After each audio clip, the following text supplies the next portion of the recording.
बिस्मिल्लाहिर्रहमानिर्रहीम। नहमदुहु व नुसल्ली अला रसूलिहिल करीम अम्मा बाद फ़ऊज़ु बिल्लाहि मिनश शैतानिर रजीम बिस्मिल्लाहिर रहमानिर रहीम। दोस्तों, आज हमने जो टॉपिक लिया है वो बहुत ही अहम और बहुत ही कॉमन है और आज के टॉपिक का नाम है जी वेरिकोज वेन्स। दोस्तों, अक्सर आपने देखा होगा कि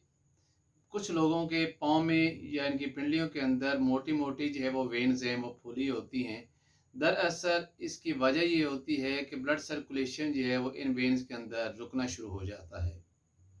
जिसकी वजह से ये जो रगें हैं ये ना जो वेन्स हैं ये फूलना शुरू हो जाते हैं। कभी इनमें गांठें बन जाती हैं और कभी इसके अंदर कीड़े की तरह अजीब अजीब ये इनकी शक्लें नज़र आना शुरू हो जाती हैं। अब हम देखते हैं कि वेरिकोज वेन्स होती क्या हैं। इनको समझने के लिए ज़रूरी है कि हम थोड़ा सा शॉर्ट से जो इसका साइंटिफिक पार्ट है उसको समझें।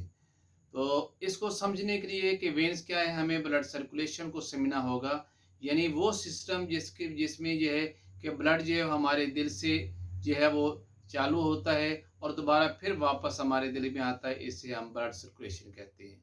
ब्लड सर्कुलेशन में बुनियादी तौर पर तीन मेजर जिसके पार्ट्स होते हैं। एक हार्ट होता है जो कि आपका मेजर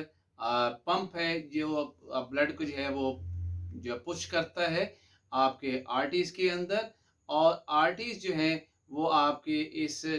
ब्लड को जिसके अंदर ऑक्सीजन होते हैं जिसे हम ऑक्सीजनेटेड ब्लड कहते हैं, और इसके अंदर ग़िज़ाई मवाद यानी न्यूट्रिएंट्स होते हैं वो लेकर जिस्म के मुख्तलिफ अज़ा तक जाता है, जहाँ पर ये अज़ा जो है वो उस ग़िज़ाई मवाद को इस्तेमाल करते हैं और ऑक्सीजन को यूज़ कर लेते हैं। जब ये हम इस तरह मेटाबॉलिज्म का अमल वहाँ पूरा होता है तो कुछ वेस्ट प्रोडक्ट वहाँ भी पैदा होते हैं और वहाँ पर डीऑक्सीजनेटेड जो है वो ब्लड भी बनता है। अब ये डीऑक्सीजनेटेड ब्लड जो है ये वेन्स के ज़रिए जो दोबारा हमारा मेजर जो है वो सर्कुलेटरी सिस्टम में वापस आता है और वहाँ से ये हमारे दिल की तरफ चला जाता है।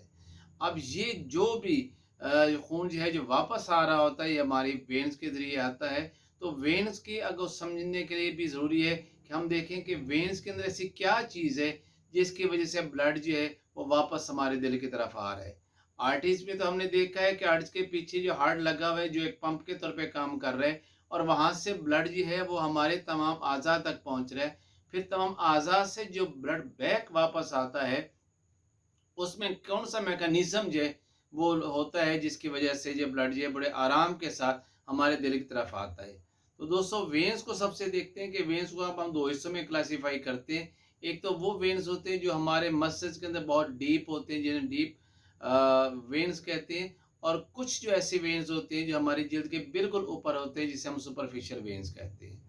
तो अब ये जो वेन्स होते हैं इनके अंदर दोस्तों ये होता है कि जो बहुत जगह जगह पर वाल्व्स लगे होते हैं और ये वाल्व जो है वन गेटेड साइड होते हैं, यानी ये सिर्फ एक साइड पे खुलते हैं। इसमें ये होता है कि ब्लड जो है वो नीचे उसमें एक तरफ से पास तो हो सकता है लेकिन वो बैक नहीं जा सकता। ये तो नॉर्मल सिचुएशन होता है, वेन्स के अंदर ये होता है। ये है कि इसके बाद सपोर्ट क्या करते हैं, वो जैसे मैंने बताया जो डीप वेन्स होती हैं वो चूंकि हमारे मसल्स के अंदर होते हैं, जैसे कि मैं बता रहा हूँ कि हमारे पाँव हैं और हमारे काव्स यानी पिंडलियाँ हैं। जिस वक़्त वो काव्स के मसल्स सिकुड़ते हैं तो उनका प्रेशर जो वेन्स के ऊपर बढ़ता है तो ब्लड जो होता है वो नीचे से ऊपर की तरफ आता है, यानी वेन के अंदर आता है। जब वेन में आता है तो कुछ वाल्व उसके खुलते हैं और ब्लड वहाँ पर आ जाता है। उसके बाद जो है वो वाल्व जो है वो बंद हो जाता है और फिर पर जब हम चलते हैं तो हमारे मसल जब सिकुड़ते हैं तो जो हार्ट जो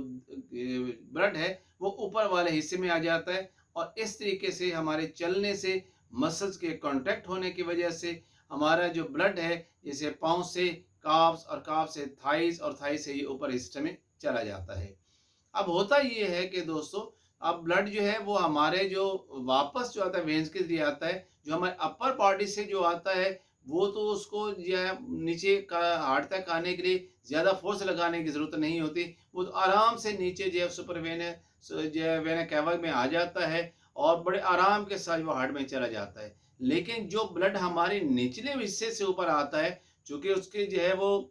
अर्थ ग्रेविटी के खिलाफ जो बड़ा फोर्स लगानी पड़ती है, इसलिए सम टाइम जो है उसके अंदर जो है वो कुछ प्रॉब्लम्स भी आना शुरू हो जाती हैं। प्रॉब्लम्स क्या होती हैं कि जैसे हमें पता है कि हमारे जो वेन्स हैं उसके अंदर भी इलास्टिक फाइबर्स होते हैं। इन इलास्टिक फाइबर्स वो होते हैं जो हमारी वेन्स के अंदर लचक पैदा करते हैं, यानी हम फूलने और सिकुड़ने का काम देते हैं। और वही इलास्टिक फाइबर जो होते हैं हमारे वेन्स के अंदर लगे जो वाल्व्स होते हैं उनके अंदर भी मौजूद होते हैं। अगर किसी वजह से, जिस तरह के हम अपनी तिब की ज़बान में कहते हैं, जब खुश्की सर्दी खुश्की बढ़ जाती है, जब सौदाबियत बहुत ज़्यादा हो जाती है, तो उसकी वजह से इलास्टिक फाइबर जो है उनकी प्रोडक्शन जो है वो डिस्टर्ब हो जाती है, इलास्टिसिटी उनके अंदर कम हो जाती है, वो हार्ड होने शुरू हो जाती हैं, यानी वेन्स भी हार्ड हो जाती हैं और उसके साथ उनमें लगे जो वाल्व्स होते हैं वो भी हार्ड हो जाते हैं। ना तो वो वाल्व्स पूरी तरह पे खुलते हैं, ना वो पूरी तरह पे बंद होते हैं। फिर होता क्या है कि ब्लड जो एक दफ़ा हमारे मस्तिष्क के कांटेक्ट होने से ऊपर आया, अब चूंकि वाल पूरी तरह ना वो बंद हो रहा था, तो क्या होता है वो वाल ब्लड है वो लीक होकर वो नीचे आना शुरू हो जाता है। यानी ब्लड जो है वो हमारी वेन्स के अंदर स्टे करना शुरू कर देता है, जिसकी वजह से हमारी वेन्स है वो डायलेट होना शुरू हो जाती हैं, वो फूलना शुरू हो जाती हैं। इसको हम कहते हैं वेरिकोज वेन्स। अब ये वेरिकोज वेन्स किन लोगों में होती हैं? ये और मर्दों में भी हो सकती हैं, ये औरतों के अंदर भी हो सकती हैं, लेकिन ज़्यादातर ये जो प्रॉब्लम्स आती है ये फीमेल्स के अंदर हमेशा ज़्यादा आती है, क्योंकि फीमेल्स के जो हार्मोन्स हैं उनकी वजह से ये जो है इनके अंदर इलास्टिसिटी जो है वो ज़्यादा डिस्टर्ब हो सकती है। जब हार्मोन्स डिस्टर्ब होंगे तो इलास्टिसिटी भी ज़्यादा डिस्टर्ब होगी। यानी ऐसे ख़वातीन जो कि प्रेगनेंसी से बचने के लिए कंट्रासेप्टिव मेडिसिन इस्तेमाल कर रही होती हैं, उनके अंदर भी एस्ट्रोजन और प्रोजेस्टेरोन हार्मोन जो फीमेल हार्मोन्स मौजूद होते हैं, उनकी ज्यादती की वजह से क्या होता है कि ये इनके अंदर वाल्व्स के अंदर और वेन्स जो हैं उनके अंदर इलास्टिसिटी कम हो जाएगी और इस तरह ब्लड उसमें स्टे करना शुरू कर देगा और उनके अंदर जो है वो वेरिकोज वेन्स डेवलप हो जाती हैं। वो ख्वातीन जो प्रेग्नेंट हो जाती हैं उसके अंदर भी चूंकि हार्मोनल चेंज आ रही होती हैं, उसकी वजह से भी ये वेरिकोज वेन्स डेवलप हो जाती हैं। फिर सनेयास यानी वो उम्र का वो हिस्सा ख्वातीन का जहाँ पर उनके मेंसेस स्टॉप हो जाते हैं, उसके अंदर भी हार्मोन चेंज इस समय आ रही होती है, इसकी वजह से भी ये वेरिकोज वेन स्टार्ट हो जाती है। इसके अलावा वो लोग जो अपनी उम्र में ज़्यादा हो जाते हैं, यानी जिनकी उम्र जो है वो 50+ हो जाती है, तो ऐसे लोगों के जो वेन्स अंदर उन वेन्स हैं उनके अंदर भी इलास्टिसिटी कम हो जाती है, उनके अंदर भी लचक कम हो जाती है, जिसके नतीजे में उनके अंदर जो है वेरिकोज वेन्स डेवलप होना शुरू हो जाती है। वो लोग जो बहुत ज़्यादा ओबीज होते हैं, उनका वेट ज़्यादा होता है, उसकी वजह से भी ऐसे लोगों के अंदर जो वेरिकोज वेन्स ज़्यादा जो है वो बनना शुरू हो जाते हैं। वो लोग जिनका प्रोफेशन ऐसा होता है जिसमें उनको ज़्यादा देर तक खड़ा होना पड़ता है, ऐसे लोगों के अंदर जैसे टीचर्स होते हैं या ऐसे लोग जो बहुत ज़्यादा देर खड़े होकर काम करते हैं, उनके अंदर भी वेरिकोज वेन जो है वो डेवलप होने के चांसेस बहुत ज़्यादा होते हैं। अब अगर इसको ये हो गया है, को हमें पता चल गया है कि वेरिकोज वेन्स जो है वो स्टार्ट हो रही है, तो इसकी अलामात हमें क्या नज़र आती हैं? जैसे मैंने पहले बताया कि चूँकि ये हमारे लोअर पार्ट्स के अंदर ज़्यादा डेवलप होती हैं, तो क्या होता है हमारे पाँव और पिंडियों के अंदर जो है वो वेन जो है वो फूलना शुरू हो जाती हैं। जब ये प्रेशर बढ़ना शुरू हो जाता है तो फिर क्या होता है कि इसके जो छोटे छोटे कैपरीज होते हैं इनके साथ है, उसमें ब्लड जो है वो लीक होके स्किन के मुख्तलिफ हिस्सों में जाना शुरू हो जाता है, जिससे में स्किन की बहुत सारी प्रॉब्लम्स होना शुरू हो जाती हैं। स्किन के ऊपर ब्लैक कलर के जो है या ब्लू कलर के स्पॉट्स आना शुरू हो जाते हैं और फिर उनमें पेन्स होना शुरू हो जाती हैं। अब हम चाहते हैं कि इससे बचना है, तो हमें क्या प्रिकॉशंस करना होगी, हम किस तरह इससे बच जाते हैं। अगर शुरू में पता चल गया है कि हमें ये वेरिकोज वेन स्टार्ट हो रही है, तो हम इससे कैसे बचेंगे? तो इसके लिए जैसे मैं पहले भी इसकी काज को बता चुका हूँ, ये कैसे डेवलप होती है, तो अब उसमें ये है कि हमें ऐसे प्रोफेशन सबसे पहले तो नहीं अडॉप्ट करने चाहिए जिसके अंदर जो है हम बहुत ज़्यादा देर खड़ा होना पड़े, क्योंकि अगर हम उसी तरह ही बहुत ज़्यादा देर तक लंबे अरसे तक खड़े रहेंगे तो नतीजा क्या होगा कि जो अर्थ ग्रेविटी की वजह से हमारा ये वेरिकोज वेन जो है उसमें जो डेवलप होने का जो प्रोसेस है वो बहुत तेज़ हो जाएगा। वो ख़वातीन जिनके अंदर ये स्टार्ट हुआ है अभी प्रोसेस, तो उन्हें कंट्रासेप्टिव मेडिसिन नहीं लेनी चाहिए। वो लोग जो बहुत ज़्यादा ओबीज हैं उनको चाहिए कि अपने वेट को कम करें, ताकि वेरिकोज वेन्स का जो बनने का जो प्रोसेस है वो वहीं पर स्टॉप हो जाए। इसलिए ऐसे ख्वातीन जो है जिनके अंदर ये प्रॉब्लम बढ़ रहा है, उन्हें कोशिश करना चाहिए कि आप उनको बार बार जो है वो पर जो है वो कंसीव ना करें, क्योंकि जितना बार वो कंसीव करेंगे उतने ही बार जो है उनके अंदर जो है वेरिकोज वेन जो है वो पहले से ज़्यादा डेवलप होना शुरू हो जाएगी। अगर हम बैठे हुए हैं तो हमें चाहिए कि कम से कम, अब हम चेयर पे बैठे हैं तो इसके आगे स्टूल रख लें और अपने टांगों को 45 एंगल तक रखें, ताकि ब्लड सर्कुलेशन जो है वो आराम से जो है वापस आ जाए और वेन्स के ऊपर ज़्यादा प्रेशर ना पड़े। इसके अलावा ये अगर जब हम रात को सोते हैं तो हमें पाँव के नीचे जो है वो एक तकिया रख लेना चाहिए,